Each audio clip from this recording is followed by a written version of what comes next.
Graças a Deus. Salmo 107, nós vamos fazer uma leitura do verso 1 até o verso 16, e depois nós vamos fazer alguns saltos de versículo, então você vai ficando atento e mantenha a sua Bíblia aberta, porque a nossa reflexão hoje vai ser bem expositiva, verso por verso. Salmo 117, então, diz: rendei graças ao Senhor, pois Ele é bom, seu amor dura para sempre. Digam isso os remidos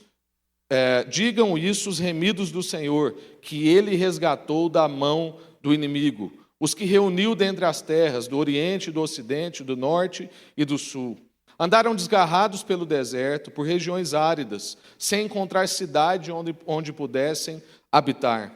Famintos e sedentos desfaleciam. Em sua angústia clamaram ao Senhor e Ele os livrou das suas aflições. Conduziu-os por um caminho certo, para irem até uma cidade em que habitassem. Rendei graças ao Senhor por seu amor e por suas maravilhas para com os filhos dos homens. Pois Ele satisfaz os sedentos e sacia o faminto.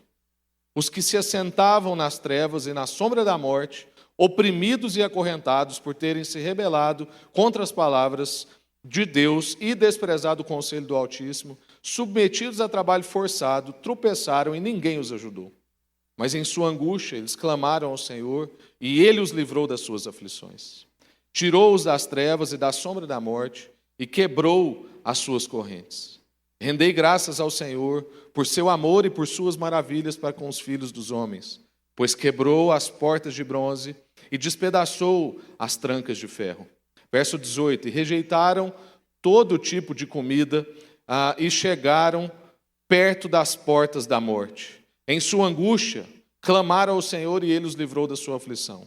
Enviou a sua palavra e os curou, livrando-os da destruição. Rendei graças ao Senhor por seu amor e por suas maravilhas para com os filhos dos homens. Verso 27. Balançam e cambaleiam como bêbados, e perdem todo o senso.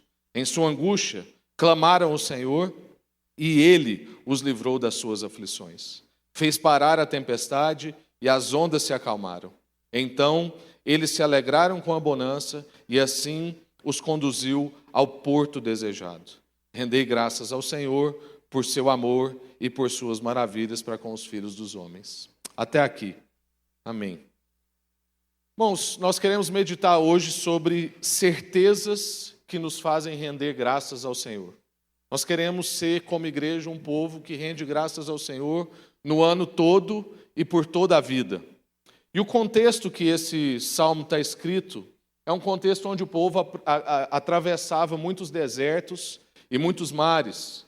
E nessas travessias eles lidavam com problemas próprios desse tempo, como, por exemplo, sede, fome, tempestade e outras coisas mais, prisões. E esse salmo, então, tem várias repetições, eu não sei se você conseguiu perceber isso, ele tem várias repetições que querem dizer algo para nós. Essas repetições transitam entre necessidade e clamor e entre resposta e louvor. Então a gente repara que o salmista sempre vai apresentar para nós uma necessidade, como por exemplo, fome e sede.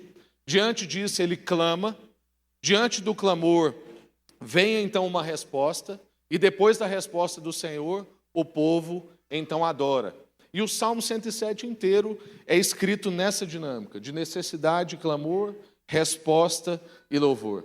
E do verso 1 até o verso 3, a gente já vê o que na teologia chama-se de proto-evangelho, que é o que mesmo antes da revelação física de Jesus, a gente já via anúncios do evangelho em toda a Escritura. E o que esses 3 versos estão dizendo para nós? Ele manda anunciar algo. Ele manda fazer um anúncio sobre uma notícia, que é uma excelente notícia. E qual notícia que é essa? Que o Senhor fez resgate, que o Senhor trouxe libertação e que o Senhor deu comunhão. Então ele vai dizer aí, olha, rendam graças ao Senhor porque Ele é bom e o seu amor dura para sempre. E digam isso, os remidos do Senhor, que Ele resgatou das mãos do inimigo e os reuniu dentre as terras, ou seja, deu comunhão para esse povo. Digam isso, esse povo, e digam isso para outros povos. Digam que o Senhor é Deus, que está redimindo as pessoas e a criação e reunindo o seu povo com outros povos. É isso que Jesus veio fazer e é isso que o salmista já anuncia. Que Deus está ressignificando a história de várias pessoas, trazendo liberdade para a humanidade e reunindo essas pessoas como um povo. E nessa reflexão eu quero meditar com você sobre 4 certezas que vão nos ajudar durante esse ano e durante toda a nossa vida a descansar, confiar e sempre render graças ao Senhor. 4 certezas que as Escrituras dizem para nós nesse trecho que a gente leu, que vai te acompanhar durante todo esse ano. A primeira certeza é que em Deus nós encontramos casa. Do verso 4 até o verso 7, ele vai dizer que andaram desgarrados pelo deserto, por regiões áridas, sem encontrar cidade onde pudessem habitar.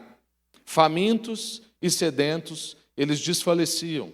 Em sua angústia clamaram ao Senhor e ele os livrou das suas aflições. Conduziu-os por um caminho certo para irem a uma cidade em que habitassem. Deus tem para nós lar. Deus tem para nós casa, habitação, porto seguro. Mas muitos de nós e muito desse povo da época andava como nômade, como alguém que está buscando casa, alguém que está buscando um porto seguro, alguém que não tem habitação, que está perambulando. Na época do salmista, ele estava se referindo a essas pessoas que tinham sido banidas das suas regiões, ou por motivos de guerra, ou por motivo de troca de poder no reinado, no império, ou então porque eram prisioneiros. Traduzindo para os nossos dias, muitos de nós pode ser que fomos forçados a mudar da nossa terra, da nossa casa, por circunstâncias do país, ou por circunstâncias do nosso trabalho, ou por circunstâncias de um casamento, ou N outros motivos. Ou pode ser que alguns de nós estamos como também prisioneiros, de diversas formas. Talvez prisioneiro de um investimento que você tinha certeza que ia dar certo e deu errado, e você ficou refém disso. Talvez prisioneiro de um problema do país, que você não imaginava e você apostou todas as suas fichas de uma forma e a coisa aconteceu de outra forma. Ou então talvez você está como essas famílias que nós oramos aqui, que estão de luto, que está prisioneiro de uma situação, de uma fatalidade, onde ele não tem controle, aquilo veio sobre ele não tinha o que fazer. Mas também, talvez, pode ser que alguns de nós estejamos como prisioneiros de uma perspectiva de sucesso, prisioneiros do dinheiro, prisioneiros do poder, prisioneiros de méritos, prisioneiros da nossa culpa, e a gente não consegue libertar dessas coisas. E muitos de nós até pode ser que tenham um endereço, mas não necessariamente temos uma casa. E o que a gente quer dizer quando a gente está falando sobre pessoas que perambulam como nômades, como gente que não consegue lugar? É justamente isso, é porque tem gente que tem CEP, tem caixa postal, tem um endereço, mas não necessariamente ele tem uma casa. Ele fica perambulando, ele está perdido, ele não tem porto seguro, porque ele não tem um lugar seguro, não necessariamente um endereço. Talvez ele não tenha Deus para o acolher, talvez ele não tenha mesmo um lar construído com uma família. Talvez é alguém que está fugindo do seu contexto, porque o seu contexto é difícil. Eu conheço pessoas que fogem de casa, ficam arrumando compromissos até altas horas da noite para poder chegar em casa e já está todo mundo dormindo e ele não tem que enfrentar aquela conversa que ele não quer, ele não tem que lidar com a educação do filho que ele não quer, para ele não ter que enfrentar, talvez, a lâmpada que está queimada e a esposa já pediu 3 dias seguidos para ele trocar e ele não troca. Para ele não ter que lidar com essas coisas, ele vai arrumando compromisso, até chegar em casa bem tarde. Conheço várias pessoas assim. Conheço médicos e médicas que às vezes inventam plantão para poder ficar menos em casa. Porque não tem lar, não tem casa, não tem lugar de habitação. Porque, na verdade, não é que essas pessoas só não querem encontrar ninguém ou não querem conversar com ninguém. É que elas não querem amadurecer. Elas não querem ter que lidar com as coisas da vida. Porque é difícil. Hoje, antes de sair para cá de manhã, de vir para a igreja, a gente teve que dar remédio para o Vitinho. Lá em casa está todo mundo meio doente, eu sou o que estou recuperando. E aí, na hora de dar o remédio para o Vitor, é instalação da Terceira Guerra Mundial lá em casa. E aí você prega para ele, você evangeliza e fala: filho, você é corajoso, filho, você é forte, filho, você anda de bicicleta sem rodinha, você é um dos únicos da sua idade que faz isso, você sobe em árvore sozinho, seus amigos não conseguem, vamos tomar um remédio, você dá conta. E aí ele falou assim: papai, eu sou bom em andar de bicicleta e eu sou bom em subir árvore, eu não sou bom em tomar remédio. E aí como é que eu argumento com uma pessoa assim? E aí vira guerra, porque eu estou atrasado para vir para cá, e a Ana, nós não dormimos direito, porque o menino vomita de madrugada. Mas você tem que lidar com aquilo. E o que seria mais fácil? Estou pronto, estou atrasado, tchau, meu bem, se vira aí com o Vitinho, dá o remédio para ele. Esse é o mais fácil. Mas aquela é a minha casa, é o meu lar, é o lugar da minha habitação, é onde eu quero ensinar o meu filho. É onde a gente quer viver as experiências da guerra mundial juntos. É onde eu quero ter que lidar com a resposta dessa de uma criança de 4 anos, que eu nunca imaginei, quase ri na hora. Tive que segurar para não rir. Mas também tem gente que não é que ele não quer voltar para casa por causa dessas circunstâncias, ou que ele não tem lar por causa dessas circunstâncias. É porque talvez ele tenha uma alma inquieta. Ele está desajustado. É uma pessoa que não consegue parar, não consegue fazer planos de médio e longo prazo. Toda hora ele tem uma ideia nova, toda hora é uma coisa nova. É uma pessoa agitada, não consegue ter tempo de silêncio, não consegue ter lar. Mas o Senhor está dizendo que nele nós encontramos casa, habitação e lar. No Senhor nós podemos ter esse descanso, esse porto seguro, que não é só uma caixa postal, mas é o nosso lugar de moradia. Como diz o salmista em outro salmo, o pardal encontrou casa, a andorinha encontrou ninhos para si, e nós encontramos a presença de Deus. É isso que ele está dizendo. Se você inicia o seu tempo novo, um novo ano, entendendo que nele você tem descanso, habitação, um lar, então você não precisa mais ficar como nômade, como alguém inquieto, como alguém sem direção. Você pode encontrar em Deus a sua habitação. Então, irmãos, renda graça ao Senhor, porque você não é mais nômade ou solitário. Você é alguém que tem casa, e o seu lugar é no Senhor. E o seu lugar é entre nós. Segunda coisa, segunda certeza, para a gente continuar rendendo graças ao Senhor, é que nele nós encontramos plenitude. Verso 5, verso 9 e depois verso 10. Famintos e sedentos desfaleciam. Verso 9. Pois ele satisfaz o sedento e sacia o faminto. Então aqui há uma resposta. Existe gente andando faminto e sedento, mas existe um Deus que satisfaz o sedento e sacia o faminto. Verso 10. Os que se assentavam nas trevas e na sombra da morte, oprimidos e acorrentados, por terem se rebelado contra as palavras de Deus e desprezado o conselho do Altíssimo, submetidos a trabalho forçado, tropeçaram e ninguém os ajudou. Mas em sua angústia, eles clamaram ao Senhor e Ele os livrou das suas aflições. Porque no Senhor nós temos plenitude, nós somos saciados, satisfeitos. Tem gente, irmãos, que parece que não se agrada com nada, que não tem paladar para nada, que tudo na vida dele está amargo. Ele perdeu o apetite, não só por comida, mas pela vida. Alguém que está sedento e faminto o tempo inteiro. E a pessoa fica amarga. E ela não percebe, ela acha que, na verdade, tudo perto dela está amargo e que tudo que ela põe a mão está amargo. Mas, na verdade, há um amargor dentro dessa pessoa. E ainda que no início ela não perceba, mas depois ela vai desfalecendo. Como o texto bíblico diz, famintos e sedentos desfaleciam.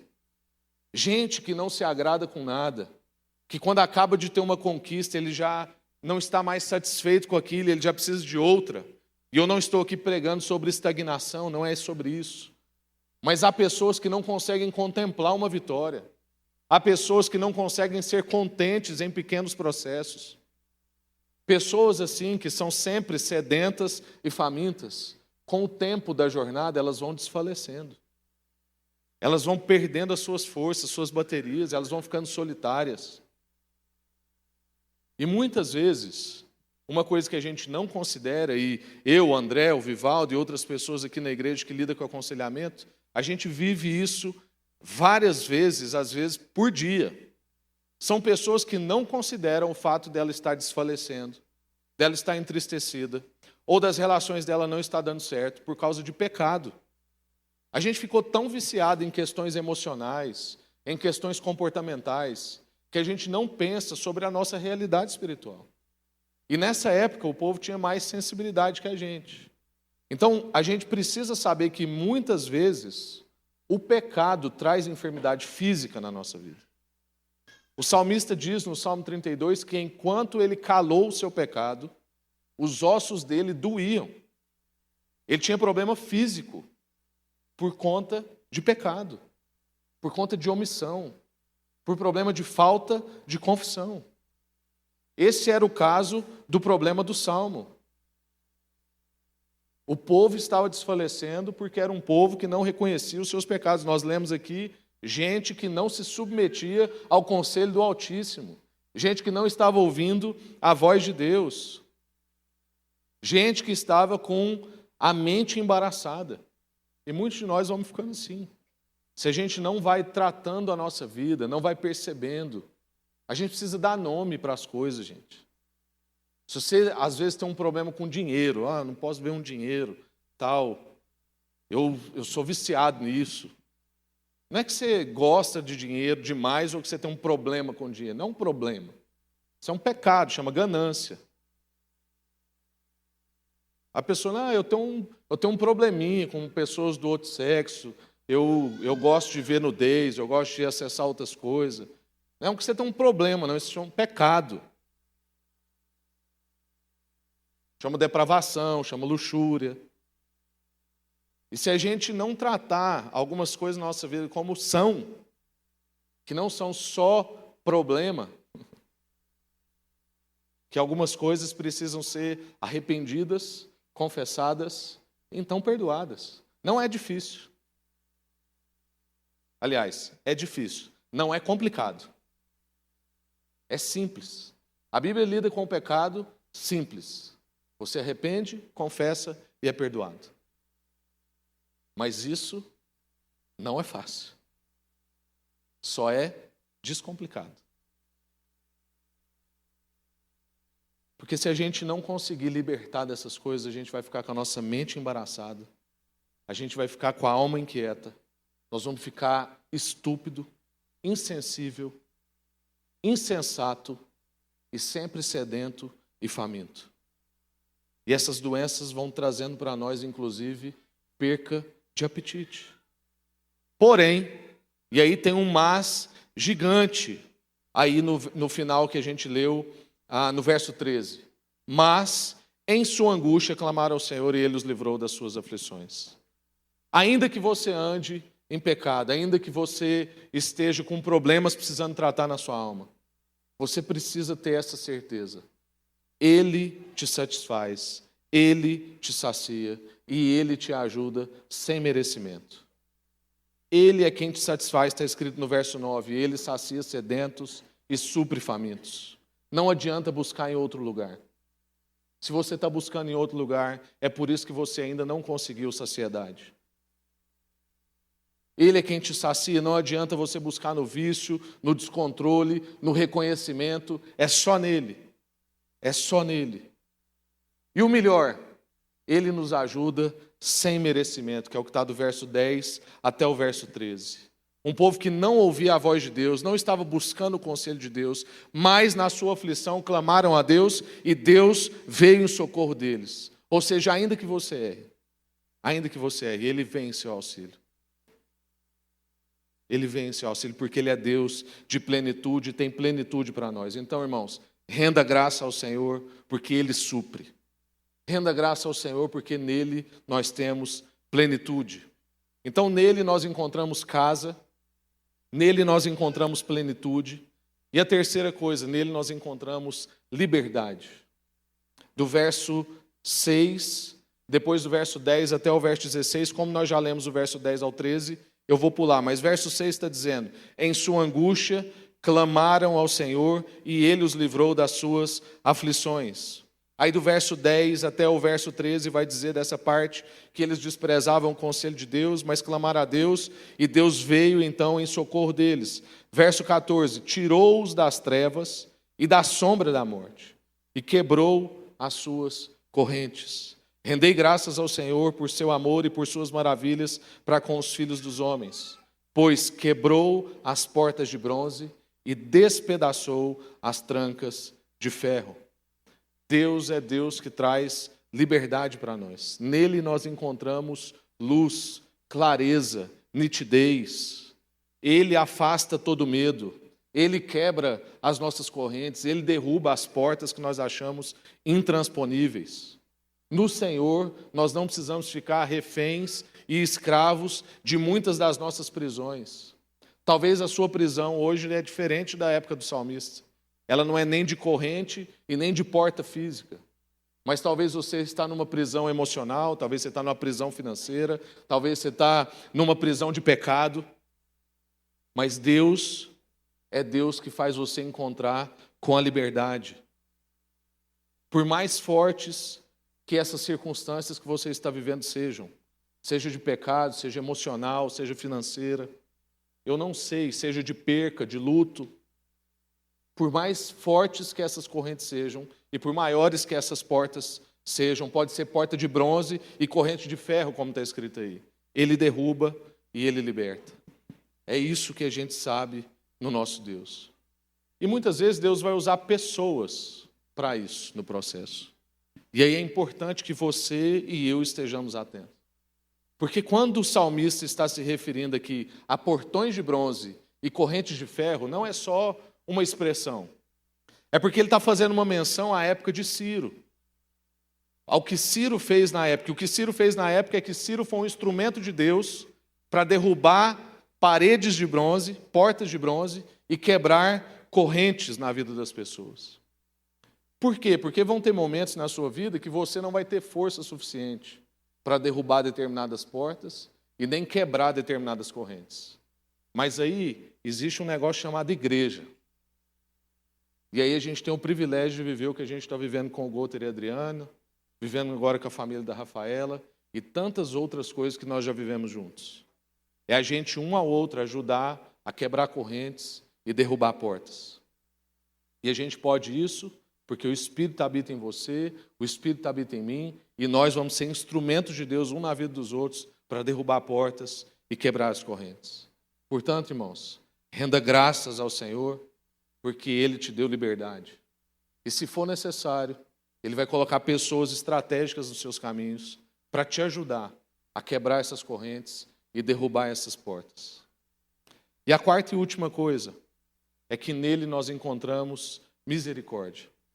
Então, as nossas 4 certezas é que nele nós encontramos casa, nele nós encontramos plenitude, nele nós encontramos liberdade e nele nós encontramos misericórdia. O Senhor é um Deus de segundas chances. Nosso Deus é um Deus de novos começos. E é por isso que a gente tem que pensar sobre isso, começando um novo ano. Porque, na verdade, irmãos, o ano novo não existe, né?